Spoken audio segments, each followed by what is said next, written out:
বর্তমান সময়ের অন্যতম শ্রেষ্ঠ লেখক শীর্ষেন্দু মুখোপাধ্যায়ের অসামান্য মুন্সিয়ানায় লেখা একটি ছোট গল্প গন্ধটা খুব সন্দেহজনক। গল্প পাঠের আগে একটি অনুরোধ, তোমরা এই চ্যানেলটি সাবস্ক্রাইব করতে ভুলো না কিন্তু। শুরু করছি গল্প গন্ধটা খুব সন্দেহজনক। সেবার আমার দিদিমা পড়লেন ভারী বিপদে। দাদামশাই রেল কোম্পানিতে চাকরি করতেন, সে আজ 50 বছর আগেকার কথা। আমার মা তখনও ছোট্ট ইজের পড়া খুকি। তখন এত সব শহর নগর ছিল না, লোকজনও এত দেখা যেত না। চারধারে কিছু গাছগাছালি জঙ্গল টঙ্গল ছিল। সেই রকমই এক নির্জন জঙ্গুলি জায়গায় দাদামশাই বদলি হলেন, উত্তর বাংলার দোমোহানিতে। মালগাড়ির গার্ড ছিলেন, তাই প্রায় সময়ই তাকে বাড়ির বাইরে থাকতে হতো। কখনো এক নাগাড়ে 3-4 কিংবা 7 দিন। তারপর ফিরে এসে হয়তো একদিন মাত্র বাসায় থাকতেন, ফের মালগাড়ি করে চলে যেতেন। আমার মায়েরা 5 বোন আর 4 ভাই। দিদিমা এই মোট 9 জন ছেলে মেয়ে নিয়ে বাসায় থাকতেন। ছেলেমেয়েরা সবাই তখন ছোট ছোট, কাজেই দিদিমার ঝামেলার অন্ত নেই। এমনিতে দোমোহানি জায়গাটা ভারী সুন্দর আর নির্জন স্থান।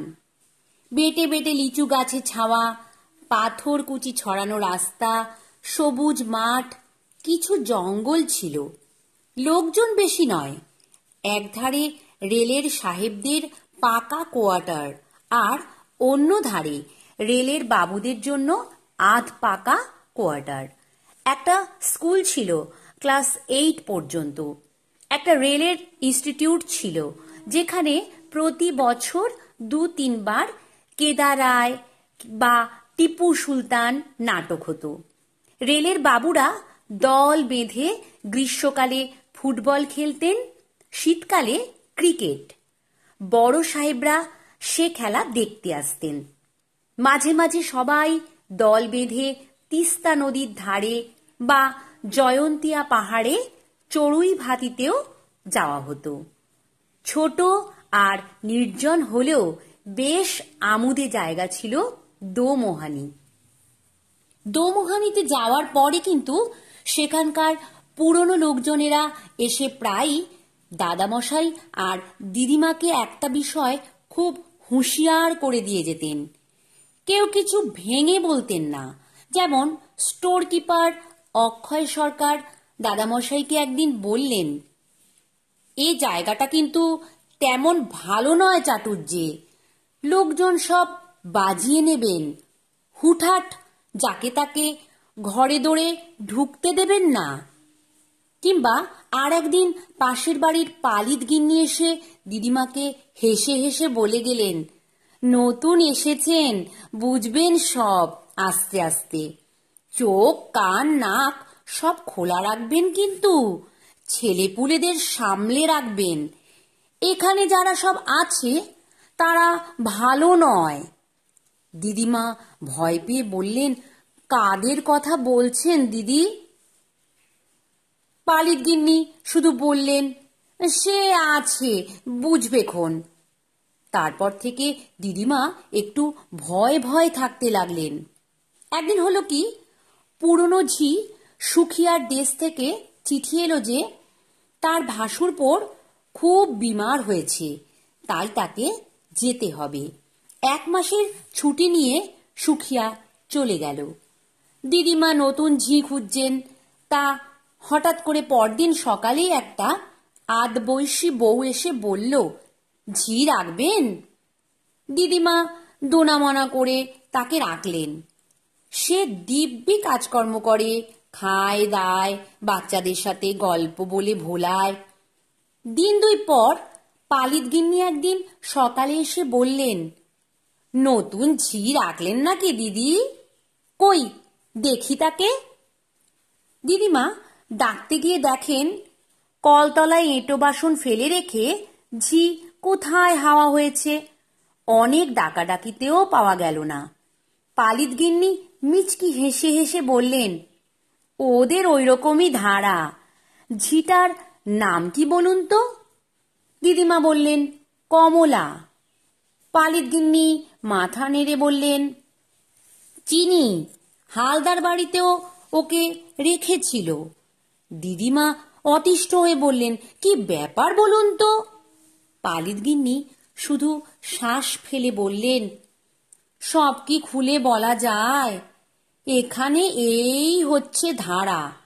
কোনটা মানুষ আর কোনটা মানুষ নয় তা চেনা ভারী মুশকিল। এবার দেখে শুনে একটা মানুষ ঝি রাখুন। এই বলে চলে গেলেন পালিত গিন্নি। আর দিদিমা আকাশ পাতাল ভাবতে লাগলেন। কমলা অবশ্য একটু বাদেই ফিরে এলো। দিদিমা তাকে দেখে ধমক দিয়ে বললেন, কোথায় গিয়েছিলে? সে মাথা নিচু করে বলল, মা, লোকজন এলে আমাকে সামনে ডাকলে না আমি বড় লজ্জা পাই। কমলা থেকে গেল, কিন্তু দিদিমার মনের খটকা ভাবটা গেল না।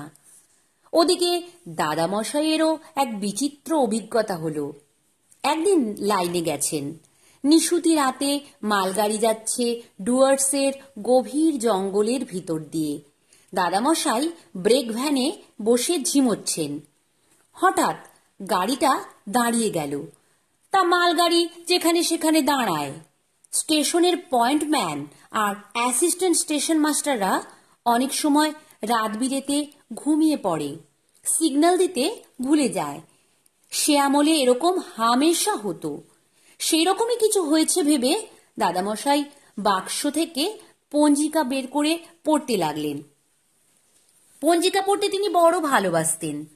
গাড়ি দাঁড়িয়ে আছে তো আছেই। হঠাৎ দাদামশাই শুনতে পেলেন ব্রেক ভ্যানের পিছনে লোহার সিঁড়ি বেয়ে কে যেন গাড়ির ছাদে উঠছে। দাদামশাই মুখ বার করে কাউকে দেখতে পেলেন না। ফের শুনলেন একটু দূরে কে যেন ওয়াগানের পাল্লা খোলার চেষ্টা করছে। খুব চিন্তায় পড়লেন দাদামশাই। ডাকাতরা অনেক সময় শার্ট করে সিগন্যাল বিগড়ে দিয়ে গাড়ি থামায়, মালপত্র চুরি করে।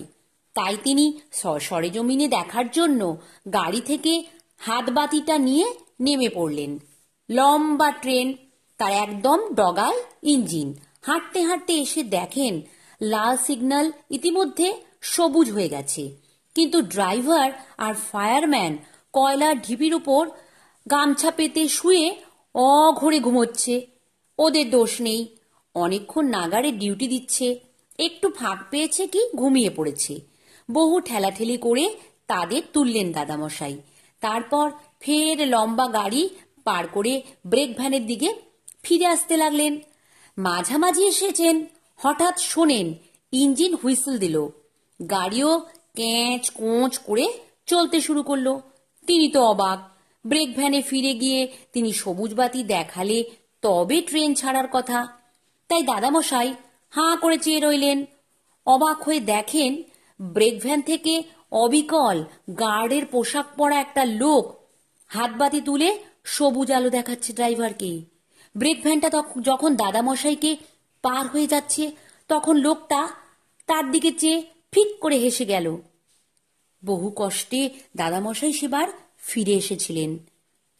সেবার ম্যাজিশিয়ান প্রফেসর ভট্টাচার্য চা বাগানগুলোতে ঘুরে ঘুরে ম্যাজিক দেখিয়ে দোমোহানিতে এসে পৌঁছলেন। তিনি এলে বেলে খেলা দেখাতেন, দড়ি কাটার খেলা, তাসের খেলা, আগুন খাওয়ার খেলা।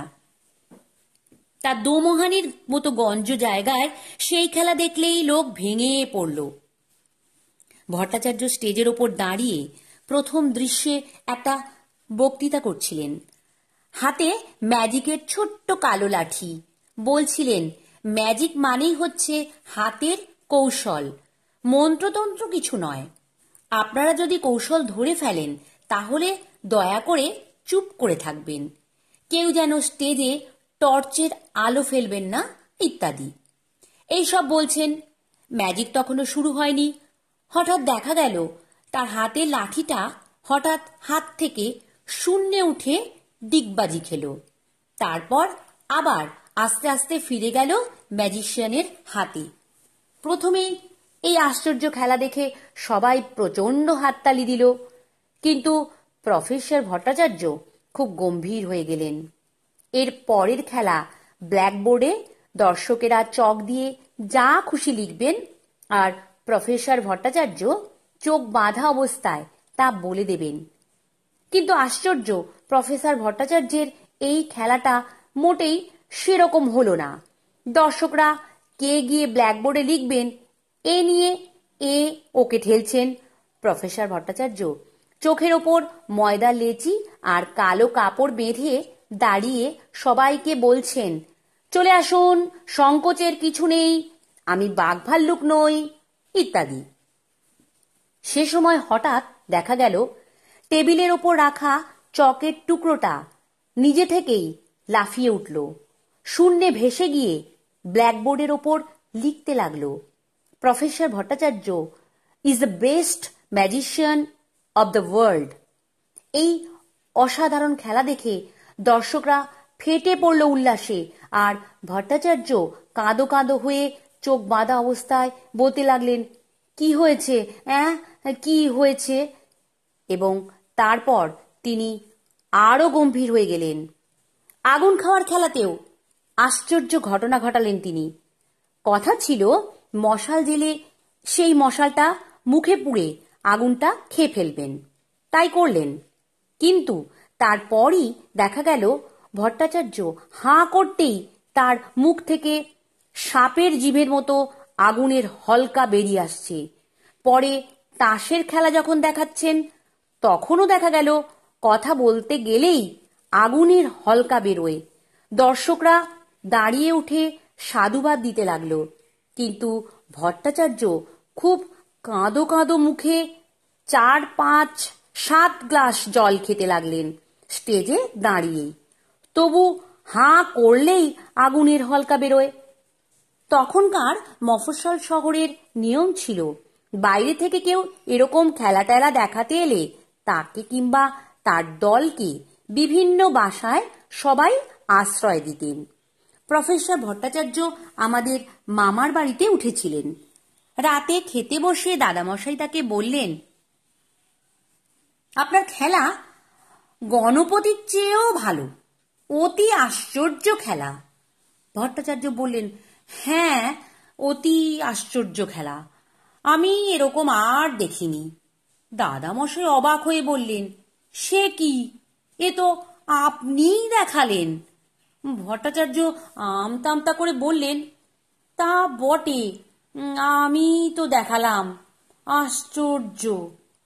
তাকে খুবই বিস্মিত মনে হচ্ছিল। দাদামশাইয়ের বাবা সেবার বেড়াতে এলেন দোমোহানিতে। বাসায় পা দিয়েই বললেন, তোদের ঘর দোরে একটা আষ্টে গন্ধ কেন রে? সবাই বললে, আষ্টে গন্ধ কই, আমরা তো পাচ্ছি না। দাদামশাইয়ের বাবা ধার্মিক মানুষ, খুব পণ্ডিত লোক, মাথা নেড়ে বললেন, আলবাত আষ্টে গন্ধ। সে শুধু তোদের বাসাতেই নয়, স্টেশনে নেমেও গন্ধটা পেয়েছিলাম। পুরো এলাকাতেই যেন আষ্টে আষ্টে গন্ধ একটা। কমলা দাদামশাইয়ের বাবাকে দেখেই গা ঢাকা দিয়েছিল। অনেক ডাকাডাকিতেও সামনে এলো না। দিদিমার তখন ভারী মুশকিল, একা হাতে সব সামলাতে হচ্ছে। দাদামশাইয়ের বাবা সব দেখে শুনে খুব গম্ভীর হয়ে বললেন, এসব ভালো কথা নয়, গন্ধটা খুব সন্দেহজনক। সেদিনই বিকেলে স্টেশন মাস্টার হরেন সমাদ্দারের মা এসে দিদিমাকে আড়ালে ডেকে বললেন, কমলা আমাদের বাড়িতে গিয়ে বসে আছে। তা বলি বাছা, তোমার শ্বশুর ধার্মিক লোক, সে ভালো, কিন্তু উনি যদি জপ তপ বেশি করেন, ঠাকুর দেবতার নাম ধরে ডাকাডাকি করেন, তাহলে কমলা এ বাড়িতে থাকে কি করে? দিদিমা অবাক হয়ে বললেন, এসব কি কথা বলছেন মাসিমা? আমার শ্বশুর জপ তপ করলে কমলার অসুবিধে কি? সমাদ্দারের মা তখন দিদিমার থুতনি নেড়ে দিয়ে বললেন, ও হরি, তুমি বুঝি জানো না? তাই বলি বাছা, দোমোহানির সবাই জানে যে এ হচ্ছে ওই দলেরই রাজত্ব। ঘরে ঘরে ওরাই সব ঝি চাকর খাচ্ছে। বাইরে থেকে চেহারা দেখে কিছু বুঝবে না, ওরা হচ্ছে সেই তারা। কারা? দিদিমা তবু অবাক। বুঝবে বাপু, রোশো, বলে সমাদ্দারের মা চলে গেলেন। তা কথাটা মিথ্যে নয়। দোমোহানিতে তখন ঝি চাকর কিংবা কাজের লোকের বড় অভাব। ডুয়ার্সের ম্যালেরিয়া, কালাজ্বর, মশা আর বাঘের ভয় কোনো লোক সেখানে যেতে চায় না। যাদের না গিয়ে উপায় নেই তারাই যায়, আর গিয়েই পালাই পালাই করে। তবু ঠিক দেখা যেত কারো বাসায় ঝি চাকর বা কাজের লোকের অভাব হলেই ঠিক লোক জুটে যেত। স্টেশন মাস্টার সমাদ্দারের ঘরে একবার দাদামশাই বসে গল্প করছিলেন। সমাদ্দার একটা চিঠি লিখছিলেন। সেটা শেষ করেই ডাকলেন, ওরে কে আছিস? বলা মাত্র একটা ছোকরা মতো লোক এসে হাজির। সমাদ্দার তার হাতে চিঠিটা দিয়ে বললেন, যা এটা ডাকে দিয়ে আয়। দাদামশাই তখন জিজ্ঞেস করলেন, লোকটাকে নতুন রেখেছেন নাকি? সমাদ্দার মাথা নেড়ে বললেন, না না, ফাই ফরমাস খেটে দিয়ে যায় আর কি। খুব ভালো, ওরা ডাকলেই আসে। লোকটোক নয়, ওরাই। তাই তো।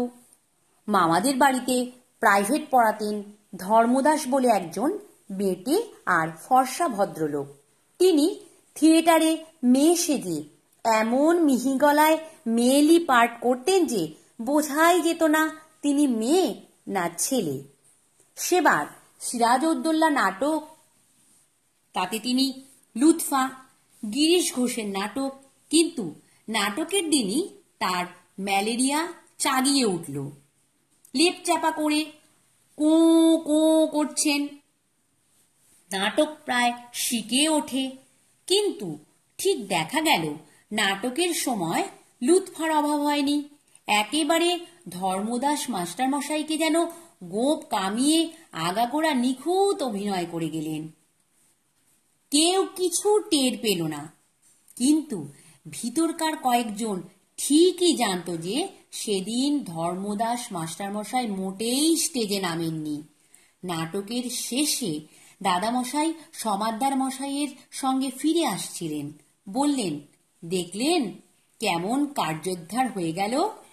একটু খোনাসুরও কেউ টের পায়নি। দাদামশাই তখন চেপে ধরলেন সমাদ্দারকে। মশাই, রহস্যটা কি একটু খুলে বলবেন? সমাদ্দার হেসে সাতখানা হয়ে বললেন, সবই তো বোঝেন মশাই। একটা নীতি কথা বলে রাখি, সৎ ভাব রাখলে সকলের কাছ থেকেই কাজ পাওয়া যায়। কথাটা খেয়াল রাখবেন।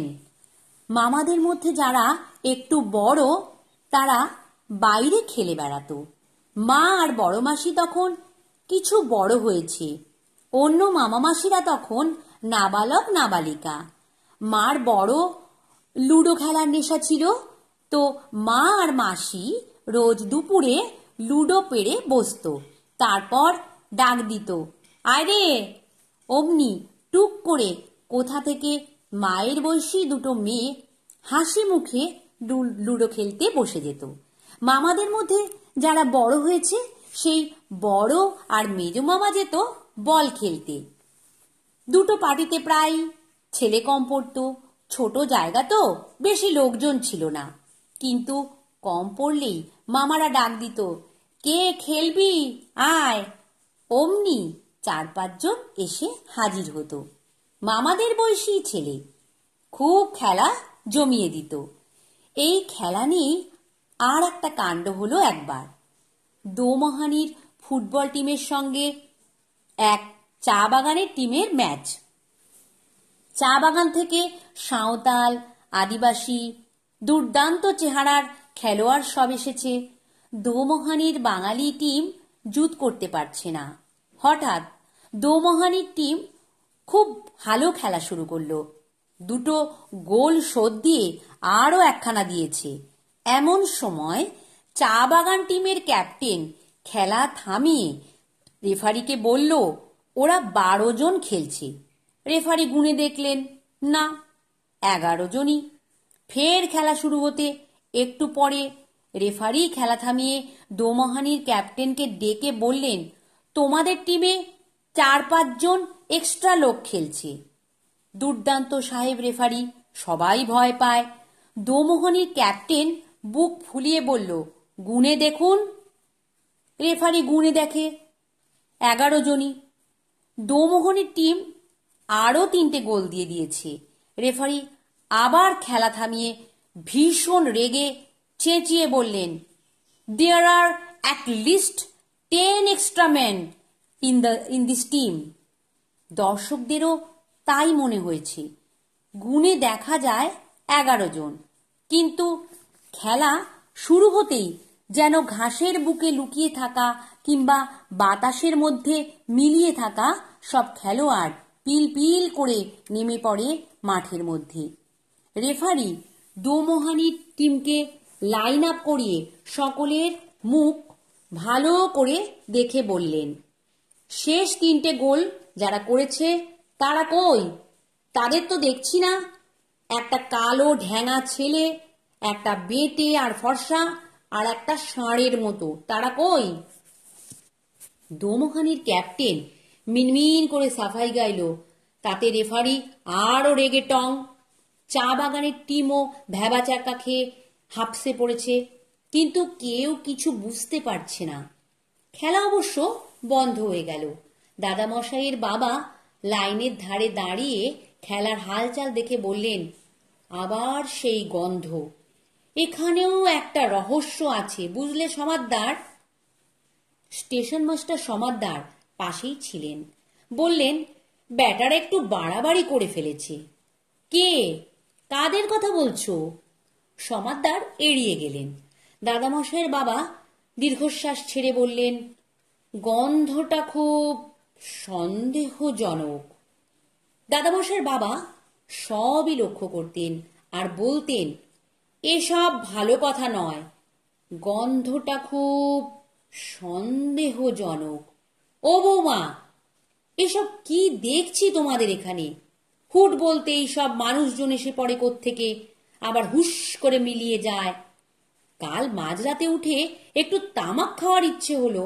উঠে বসে কেবল মাত্র আপন মনে বলেছি একটু তামাক খাই, অমনি একটা কে যেন বলে উঠল, এই যে বাবুমশাই, তামাক সেজে দিচ্ছি। অবাক হয়ে দেখি সত্যি একটা লোক কলকে ধরিয়ে এনে হুঁকোয়ে বসিয়ে দিয়ে গেল। এরা সব কারা? দিদিমা আর কি উত্তর দেবেন, চুপ করে থাকেন। দাদামশাইও বেশি উচ্চবাচ্য করেন না, বোঝেন সবই, কিন্তু দাদামশাইয়ের বাবা কেবলই চারধারে বাতাস শুঁকে শুঁকে বেড়ান আর বলেন, এ ভালো কথা নয়, গন্ধটা খুব সন্দেহজনক। মা প্রায় তার দাদুর সঙ্গে বেড়াতে যেতেন।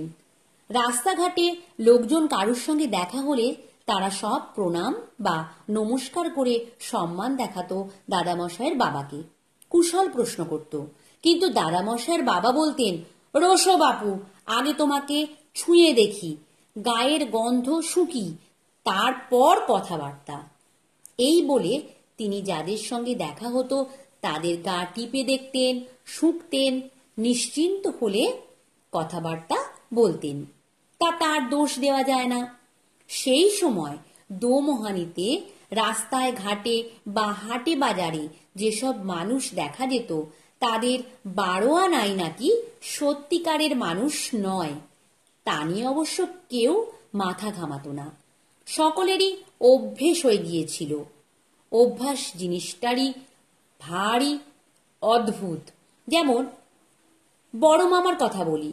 দোমোহানিতে আসবার সময় অনেক আগে থেকেই তার ভারী ভয় ছিল।